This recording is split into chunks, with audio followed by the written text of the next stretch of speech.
सदनमा मुलुकलाई अगाडि बढाउने, जनताको जीवन स्तर बढाउने र जनतालाई विश्वको मानचित्रमा मुलुकलाई पहिचान दिन सक्ने यो बजेट र यसमा निर्धारित विषयहरूको बारेमा छलफल गर्न गइरहेका छौँ। सम्मानीय सभामुख महोदय,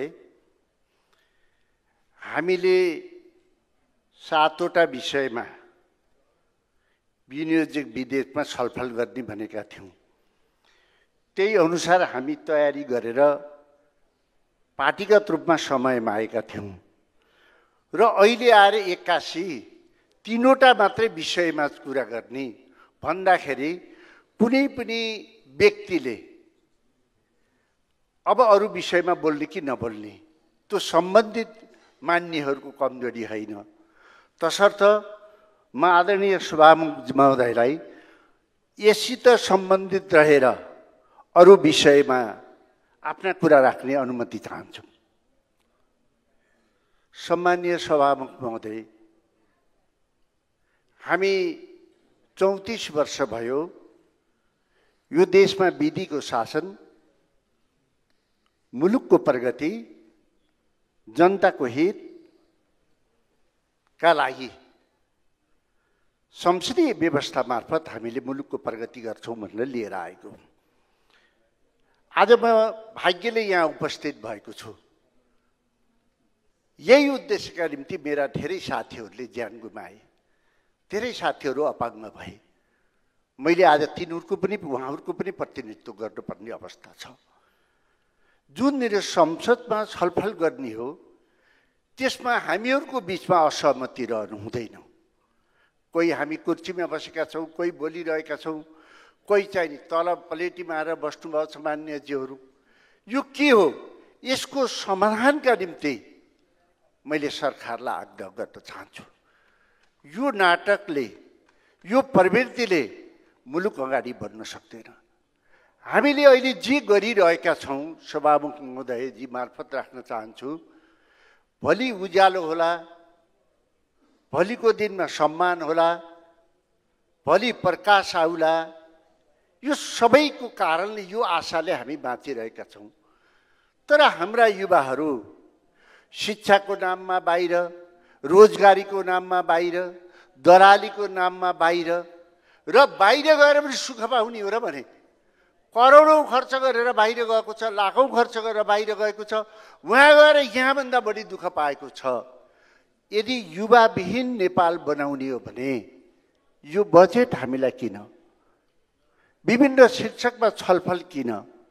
त्यसकारण रोग के हो? रोगको बारेमा पनि हामी गम्भीर बन्नका निम्ति म आग्रह गर्न चाहन्छु। हामी त युवाविहीन हुँदैछौँ। सम्मानीय सभामुख महोदय, गाउँमा जाँदा, सहरमा जाँदा युवा छैन, बाउआमा मात्रै हुनुहुन्छ। त्यति मात्र होइन, बिरामी भयो, मृत्यु भयो भने लास लैजाने अवस्था छैन। जो छ समाजको बदलिएको छ। बच्चादेखि बुढो वृद्ध मान्छेले सुसाइड गर्ने रेट बढ्दैछ, डिभोर्स रेट बढ्दैछ। त्यसकारण अब सन्तान जनसङ्ख्याको वृद्धि दर माइनस हुँदैछ। यो मुलुक कता जाँदैछ? अब हामीले राज्यले नै यतापट्टि चिन्तन गर्ने अवस्था छ। सभामुख महोदय मार्फत यो कुरा मैले राखेँ, तर हामी त्यति गम्भीर छैनौँ। यस विषयमा हामी छलफल गर्न चाहँदैनौँ। कुनै कर्मचारी आउँछ, यो विधेयकमा यो ल्याउनेवाले नत्र हामीले राजीनामा दिन्छ, फर्काउँछ। देशको नेतृत्व गर्ने मान्छे डराएर खुट्टा लुलु कमाउँछ। खुट्टा कमाएर अब मुलुक बन्न सक्दैन। यो कुरा मैले राख्न चाहेँ। सभामुख महोदय, वन तथा वातावरण हामी कहिलेसम्म छलफल गर्ने? हरेक मान्यहरूले कुरा उठाइरहनु भएको छ। हामीसित जङ्गल छ, हामीसित साल छ, हामीसित सल्लाह छ, हामीसित अरू छ। सालको अवधि आयु 70 वर्ष हुन्छ। 70 वर्षपछि सालको काम लाग्दैन, यसको प्रयोग गर्यो भन्दा यहाँ कसले सुन्ने? विदेशबाट काठ ल्याएर नेपालको राजस्व खर्च गर्छ, त्यसलाई सदुपयोग गर्नु पर्दैन। हामी मन्त्री बनाउँछौँ, मन्त्री कति महिनालाई हुन्छ? नीति बनाउँछौँ, मन्त्री बनाएको नीति कसले सुन्छ? यस्तो स्थिति छ। त्यसकारण हामीले मुलुकको निम्ति के फाइदा हुन्छ, के गरे फाइदा हुन्छ? जडीबुटी त्यसैभित्र हुन्छ, रुखहरू त्यसैमा हुन्छ। यसले मुलुकलाई के फाइदा हुन्छ भन्दा सडेर हामीले सडकमा हिँड्दा सडेको देख्छौँ, तर त्यसबाट फर्निचर बनाएर घर घरमा राख भन्ने कुरा एउटा नीति बनाउन सक्दैनौँ। यस्तो मानिसहरूबाट मुलुक कसरी बन्न सक्छ? यतापट्टि हामी गम्भीर कहिले हो नि? भाषण गर्ने, भाषणले पेट भर्छ, भाषणले विदेशबाट जाने युवाहरूलाई रोक्न सक्छ, भाषणले रोगीलाई औषधि दिन्छ, भाषणले देशलाई उज्यालो बनाउन सक्दैन। त्यसकारणले हामीले यसतर्फ हामीले अत्यन्तै महत्त्वपूर्ण तरिकाले सोध्नुपर्छ भन्ने लाग्छ। सभामुख महोदय, मेरो आफ्नो साधन छैन। म बिहान सदनमा आउँदा पठाउ वा इनड्राइभबाट आउने गर्दछु। मलाई लाग्छ धेरै मान्यहरूको त्यही अवस्था छ, धेरै बिरामीहरूको पनि त्यही अवस्था हो हस्पिटल जाँदा। तर त्यसको कुरा हामीले ती ड्राइभरहरूले के भन्छन् भन्ने हामी कुरा सुन्छौँ। के सुन्छौँ? पठाउ चलाउनेले आम्दानीको 15% एफ चलाए बापत त्यसको पैसा विदेश जान्छ। इनड्राइभ चलाउनेले त्यसलाई चलाए बापत 11% बाहिर जान्छ। कति पैसा बाहिर जान्छ? करोडौँ पैसा बिहान हाम्रो दिनमा बाहिर जान्छ।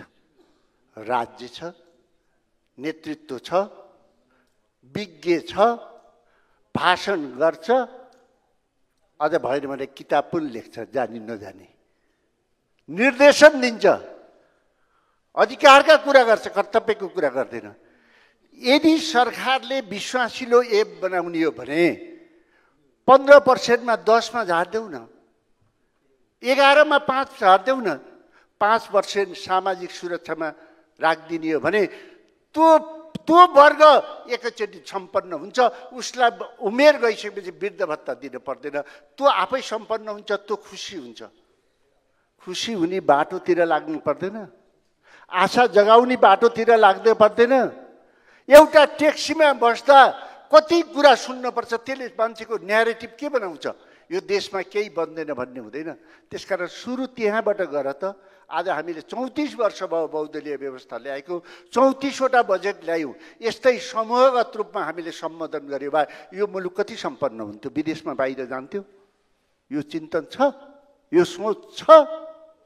पार्टीका रसिदहरू आफू सम्पन्न बन्ने, आफू बन्ने, आफू निरोगी बन्ने, जनता जहाँसुकै जाओस्, कार्यकर्ता जहाँसुकै जाओस्, यो स्थितिले मुलुक बन्न सक्दैन।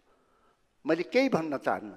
आदरणीय नेतागण, आदरणीय मन्त्रीगण, एउटा राजनेताले मुलुक र जनता हेर्छ, तर एउटा मूर्खले आफ्नो भोटर हेर्छ भन्ने आरोप हामीहरूको लाग्न नपरोस्। यति कुरा मैले राख्न चाहन्छु। यसको थिम मैले राख्न खोजेको यति कुरा हो। आदरणीय सभामुख महोदय, हाम्रो देशको भूबनोट फरक छ। हाम्रो भूबनोट अनुसार यो देशको सबैभन्दा धेरै ठुलो राजस्व, जनता सम्पन्न गर्ने आधार हाम्रो जलस्रोत हो। जलस्रोतबाट हामीले नेपाली जनतालाई छिटोभन्दा छिटो सम्पन्न गर्न सक्छौँ। मलाई खुसी लागेको छ नेपाल सरकारले, आदरणीय जलस्रोत मन्त्रीले यही सदनबाट जलस्रोत नीति ल्याउनु भयो। 28,000 मेगावाट बत्ती निकाल्ने, 60 खरबभन्दा बढी लगानी गर्ने। त्यसमा पनि के छ? सीमान्तकृत वर्गलाई 2 देखि 5% सेयर दिने। त्यसमा के छ? 49% नेपाली जनताले लगानी गर्न पाउने। यो नेपालको इतिहासमा पहिलो दस्तावेज हो। यसलाई हामीले कार्यान्वयन गर्दाका दिन 5 वर्षमा नेपालमा गरिबीबाट अन्त हुन्छ। तर नेपालका कुनै पनि नेताले दिनमा 3 चोटि भाषण गर्छन्, म सरकारको प्रतिनिधि हुँ, म सरकारको नीति ल्याएको छु, अब स्वदेशमा आओस् वा विदेशमा बस्ने नेपालीहरूले आफ्नै देशमा लगानी गर्न सक्छन्, पैसा कमाउन सक्छन्, अब विदेशबाट नेपाल फर्कन्छन् भनेर एकजनाले पनि भाषण गर्दैन यो देशमा। अब जलस्रोत नीति आऊ, देश बन्ने भयो भन्दा त अहिले त के नीति ल्याएको छ भन्नुहुन्छ भने टेक एन्ड पे अरे। तैँले बना, आवश्यक परे किनुला अरे। अब बैङ्कले कहाँबाट लगानी गर्छ? के हो सोचाइ, के हो चिन्तन, के हो बुझाइ, के हो इमान्दारिता, के हो? मैले यो देश बुझ्नै सकिनँ, मैले यहाँको नेतृत्व बुझ्नै सकिनँ। अब देश बन्दैछ भनेर आशा जगाइरहेको बेलामा फेरि निराशा त आयो। अब देशमा कसले लगानी गर्ने हो? यस्तो स्थिति छ। त्यसकारण मान्य सदस्यहरू, बुद्धिजीवीहरू, हामी सबैले एकचोटि बोल्नु पर्ने भयो यो मुलुकको निम्ति। मुलुकभन्दा ठुलो, हाम्रो समाजभन्दा ठुलो, जनताभन्दा ठुलो, संस्कृतिभन्दा ठुलो केही पनि होइन। हामी मानिस, हामी आउँछौँ जान्छौँ, तर यसलाई बिगार्ने अधिकार कसैलाई पनि छैन, किनभने यो निरन्तर रहिरहन्छ। सम्मानीय सभामुख महोदय, नेपालको भू भन्नुहोस् जङ्गलसित, कृषिसित, स्वास्थ्यसित जोडिएको छ। हामी जलस्रोत पछिको सबैभन्दा ठुलो आम्दानी कहाँबाट हुन्छ त? हाम्रो भूगोलले दिन्छ। भूगोलले कसरी दिन्छ भन्दाखेरि हामीले हिमाली साइडमा हामीले भेडा, च्याङ्ग्रा, चौरीहरू पाल्यौँ भने हामी 65 लाख जति भेडा, च्याङ्ग्रा, चौरी पाल्न सक्छौँ। त्यसले के दिन्छ त मुलुकलाई भन्दा, त्यसले हामीलाई के दिन्छ त भन्दा, भेडा, च्याङ्ग्रा, चौरीले सबैभन्दा पहिले ऊन दिन्छ। त्यो ऊनले के दिन्छ? हामीलाई रोजगारी दिन्छ। अहिले म आइसियूमा थिएँ। मैले आदरणीय अर्थमन्त्रीजीलाई म आइसियूबाट फोन गरेँ, मेरो कुरा चल्ला कि भन्न, नेपालको भूबनोट अनुसार हिमाली भेगमा भेडा, च्याङ्ग्रा, चौरी पालौँ। यसले चाहिँ हामीलाई ऊन दिन्छ, त्यो ऊनले कार्पेट दिन्छ, त्यो ऊनले चाहिँ पस्मिना बनाइदिन्छ। त्यसले गर्दा संसारको मान्छेहरू नेपालमा ऊन र कार्पेट र पस्मिना बनाउन आउँछन्। त्यसले नेपालमा डलर ल्याउँछ। यो आउटको सबैभन्दा महत्त्वपूर्ण कुरा छ। दोस्रो, यसले के दिन्छ त भन्दा, यसले छुर्पी दिन्छ। संसारमा मानिसको भन्दा महत्त्वपूर्ण स्थान अहिले डगहरूको हुँदैछ, पपीहरूको हुँदैछ। मान्छेले त्यसरी राखिरहेको छ। नेपालबाट छुर्पी जान्छ, त्यो नेपाली पैसामा आउँदैन, डलरमा आउँछ। त्यति मात्रै कहाँ हो र? यसबाट हामीलाई ऊन मात्र होइन, छुर्पी मात्र होइन, कार्पेट मात्र होइन, संसारमा हामीले फ्रोजन भएको मासु खान्छौँ। संसारमा मासुहरू लैजान्छ। आदि हामीले हिमाली भेगमा यसलाई प्रयोग गर्यो भने संसारको मानिसहरू, संसारको सञ्चारकर्मीहरू नेपालमा आउँछ र नेपालले सबैभन्दा धेरै मासु बेच्छ। त्यो मासु नेपाली पैसामा आउँदैन, डलरमा नेपालमा पैसा आउँछ। त्यति मात्रै होइन, त्यति मात्रै यसबाट बन्दैन।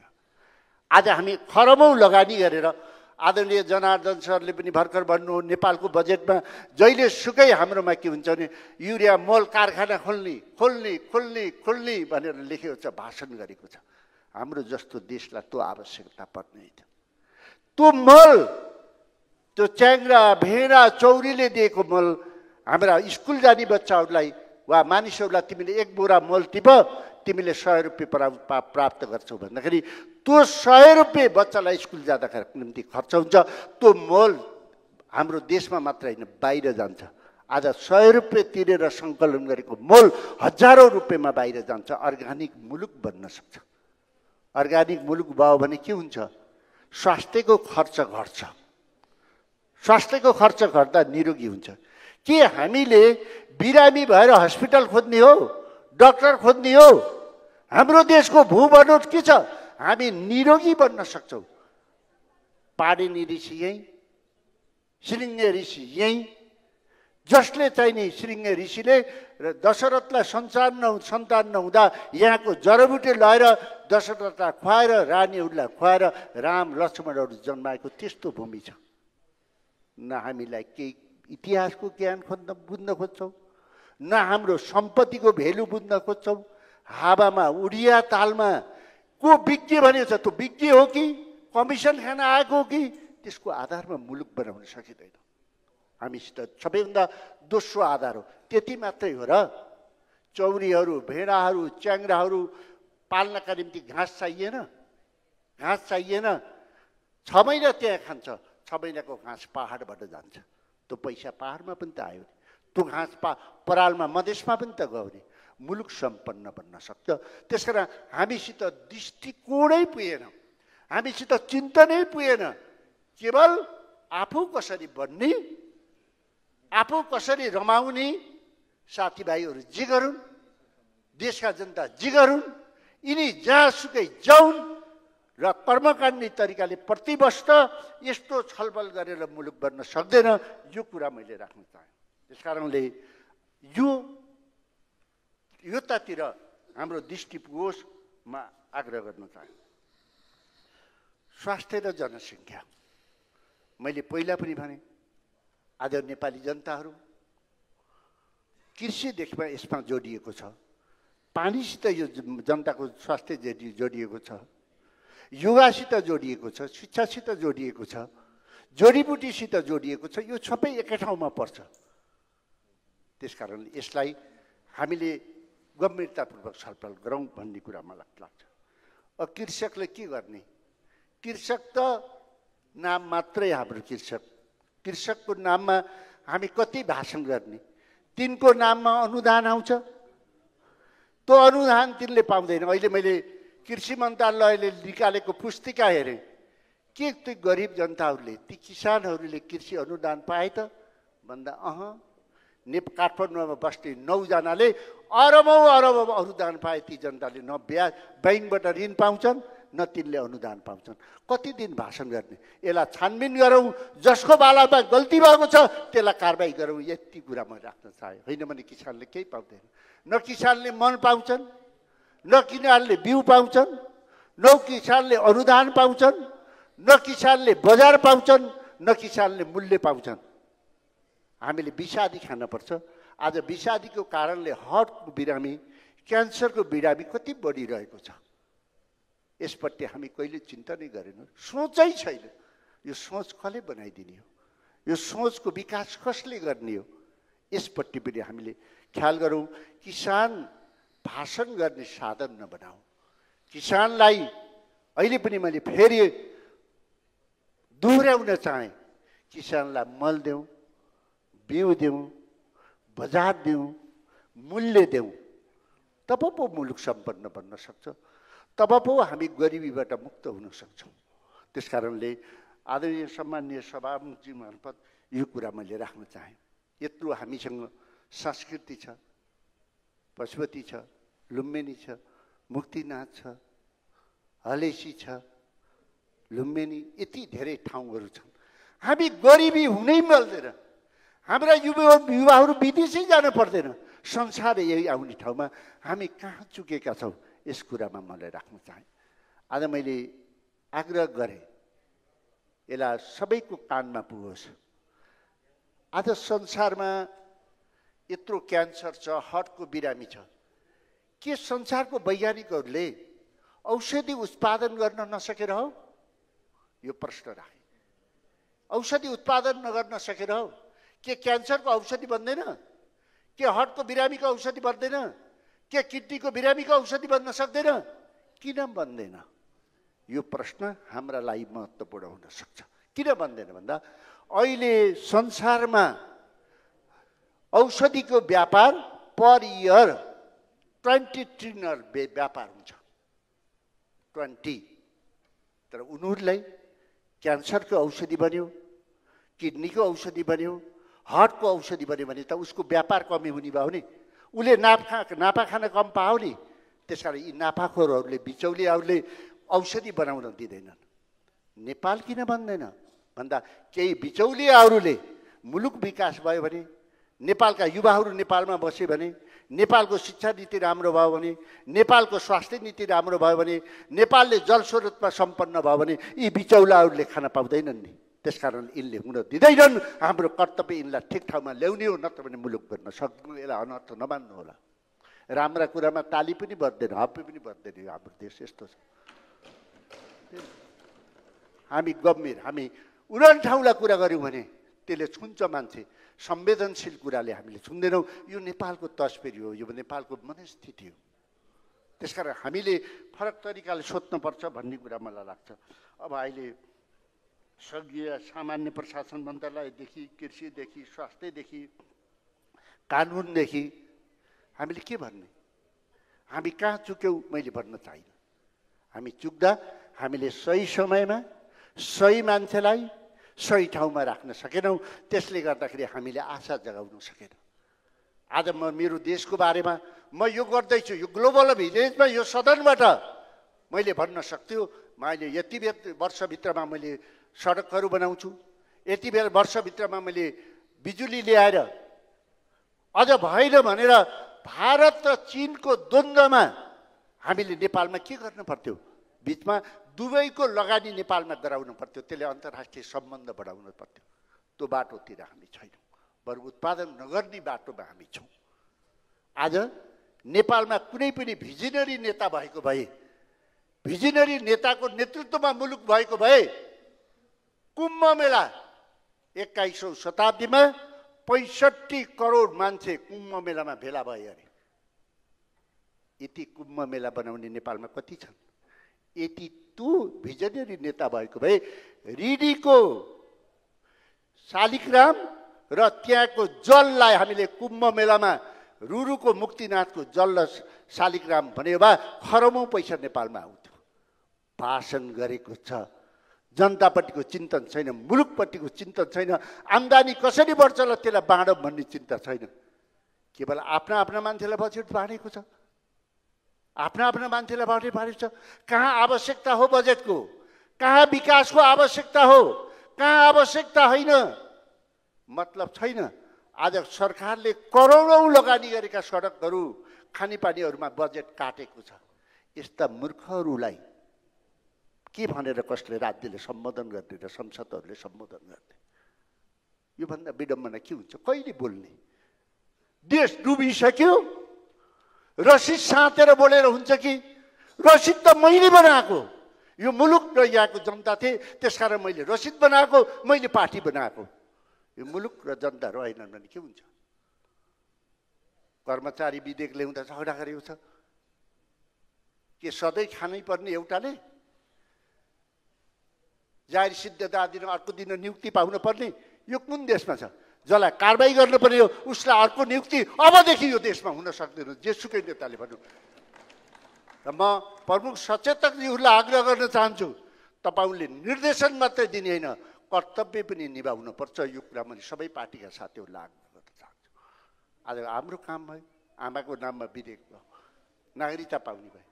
कति मान्छेहरूलाई अन्याय भएको थियो, कस्तो अवस्था थियो। आज ती पनि नेपाली बन्ने भए। नागरिकता विहीन त मुलुक बन्न सक्दैन, मान्छे हुन सक्दैन। यी राम्रा कुरा छन्। अब राम्रा काम गरौँ न, राम्रो सोच र चिन्तन गरौँ न। यो मुलुक बनाउन समय चाहिँ लाग्दैन, 5 वर्षभित्रमा यो मुलुक बन्न सक्छ। तसर्थ मैले साथीहरूलाई आग्रह गर्न थालेँ, सरकार मार्फत भन्न चाहेँ, हाम्रो रक्षा मन्त्रालय छ, यसलाई पनि प्रोडक्टिभ काममा कसरी लगाउने हो, हामीले सामान्य समयमा योजनाहरू कसरी सिद्ध्याउने हो। नेल्सन मण्डेलाले अस्ति भन्नुभयो, मुलुक बिगार्न केही गर्न पर्दैन, बम बारुद रकेट केही हान्न पर्दैन, त्यहाँको शिक्षा नीति बिगारिदिने हो भने त्यो मुलुक बिग्रिन्छ। मैले भनेको होइन, नेल्सन मण्डेलाले भनेको। आज हाम्रो अवस्था, हाम्रो शिक्षाको अवस्था के छ? हामी 28,000 हाम्रो पुर्खा बाबुआमाले चलाइदिएका स्कुलहरू खोलेका थिए। आज ती स्कुलहरू 15,000 माइनस हुँदैछन्, 13,000 बन्दैछन्। कसैले पनि सरकारी स्कुलमा पढ्न चाहन्न। यसलाई बनाउनु पर्दैन, यसलाई हामीले अगाडि बढाउनु पर्दैन। यो दायित्व हाम्रो होइन। म आग्रह गर्छु, हामी मुलुक बनाउन सक्छौँ, मुलुकलाई सम्पन्न बनाउन सक्छौँ। हाम्रा युवाहरू विदेश जान पर्दैन, हामी यही राख्न सक्छौँ। हाम्रो प्राकृतिक स्रोत र साधनको प्रयोग त गरौँ। वन मन्त्रालयलाई म आग्रह गर्न चाहन्छु, आज मुक्तिनाथ छ, हजारौँ लाखौँ मानिसहरू दिनमा आउँछन्। अन्नपूर्ण संरक्षण मञ्च भन्ने एउटा एनजिओले प्रत्येकबाट 1,000 उठाउँछ। 4 नम्बरको मुख्यमन्त्रीले यो राज्यको कोषमा ल्याउँ भन्दा कसैले मान्दैन। ती व्यक्तिहरूलाई खान लाओ यो मुलुक, त्यो राज्यको कोषमा ल्याउँदैन। मुक्तिनाथको हामीले चढाएको पैसा मात्रै प्रयोग गर्ने हो भने, त्यहाँ गएको टुरिस्टहरूलाई हामीले लिएको पैसा मात्रै प्रयोग गर्यो भने त्यो भेगको विकास हुन सक्छ। के हेरेको, के गरेको? तपाईँहरूले बजेट वितरण गर्नुहुन्छ, तपाईँहरूले वितरण गर्ने पैसा सही ठाउँमा आएको छैन। सही ठाउँमा आवश्यक ठाउँमा छैन भने मेरो अर्थ मन्त्रालयबाट काटिएछ किन भन्नुहुन्छ राजीनामा दिएर बस्नुहोस् न मुलुक चलाउन कसैले रिस्क उठाउनु पर्छ पद म छोड्न पर्छ तब मुलुक बन्छ त्यसकारण समष्टिगत रूपमा हामी सबै नेपाली हौं हाम्रो समाज हाम्रो संस्कृति एउटै हो त्यसपछि हामी देशलाई अगाडि बढाउन हाम्रा विभिन्न विचारहरू छन् त्यसकारण पार्टीमा आबद्ध भएका हौं त्यो पार्टी बनाउन सही र योग्य मान्छे आवश्यकता छ एउटा नेता बन्ने मान्छेले एउटा देश चलाउने मान्छेले संसदमा अडियोमा आएर भन्नुपर्छ मेरो मुलुकको समस्या यो हो यो म यसरी समाधान गर्छु मेरो मुलुकको सम्पत्ति यो सम्पत्तिलाई जनतासित मैले यसरी जोड्छु म 5 वर्षभित्रमा मुलुक सम्पन्न बनाउँछु नभनिकन मुलुक बन्न सक्दैन आज संसारमा विकासको प्रतिस्पर्धा छ हाम्रो देशमा गरिबी कसरी बढाउने भन्ने प्रतिस्पर्धा छ आज म हस्पिटल गएको थिएँ टिचिङमा काममा गएको थिएँ आज पढ्नुहुन्न डाक्टर नर्स पढ्नुहुन्न भन्छौँ हामीहरूले हेर्नुहोस् है त्यहाँ जाँदाखेरि नेपालीले 42 लाखमा डाक्टर पढ्दो रहेछ विदेशीले $78,000 तिर्नु रहेछ अहिले भारतमा 55% निजीले गरेको छ 45% सरकारले डाक्टर पढाउँछ त्यहाँ 10 लाख युवाहरूले डाक्टर पढ्न चाहन्छन् चाइनामा त्यस्तो स्थिति छ चाइनामा 30,000 डाक्टरहरू युवाहरू बाहिरबाट गएर पढ्छन् आज यो देशमा तिमी हस्पिटल गराऊ तिमीले बच्चा पढाऊ तर गरिबले पढ्ने ठाउँ अहिले 10% छ गरिबहरूलाई अझ 10% बनाएर 20% बाट बाहिरबाट विद्यार्थी लिएर आउँछौ भने तिमीले जति पैसा लिएर आऊ भन त यो देश बन्छ कि बन्दैन सोचै छैन जेमा पनि विरोध हो राम्रा गर्ने मान्छे पनि चिन्ने हैन नराम्रा गर्ने पनि चिन्ने हैन मुलुक बन्छ बन्न सक्दैन यो मेरो आग्रह हो अब त बनाऊ यत्रो देश विदेश पढेको नेपालीहरू हुनुहुन्छ यति राम्रो नम्बर ल्याएको व्यक्तिहरू हुन्छ उहाँहरूले ठाउँ पाउनु भएन कि ठाउँ पाउन पाएको बेला पनि